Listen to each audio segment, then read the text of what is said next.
میرا بھائی گزارش یہ ہے کہ بریلوی یا دیوبندی اچھی طرح سمجھو، بریلی ایک جگہ کا نام ہے، دیوبند بھی ایک جگہ کا نام، یہ کسی مذہب کا نام نہیں ہے۔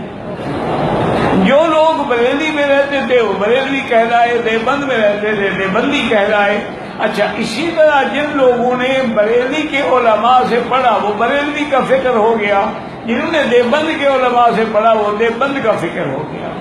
اصل بات ہم نے بریلی یا دیوبندی نہیں دیکھنی ہے، یہ دیکھنی ہے کہ کیا وہ بدعت تو نہیں کرتا،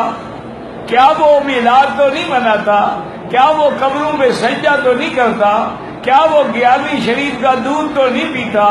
کیا وہ کھانے پہ ختم صغیر ختم کبیر تو نہیں پڑھتا، ایسے بدعتی کے پیچھے نماز نہیں ہوتی۔ حضور پاک کی حدیث ہے، من وقر صاحب بدعت فقد اعان علی حدم الاسلام، جس آدمی نے بدعتی کی عزت کی اور دین اسلام کو گرا دیا۔ حتیٰ کہ اسی طرح حدیث مبارک میں ہے، آپ نے فرمایا کہ المدینہ حرم،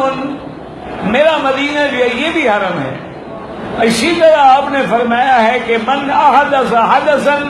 جس نے مدینے میں رہتے ہوئے بدعت کی، او آوا محدثا، یا کسی بدعتی کو پناہ لی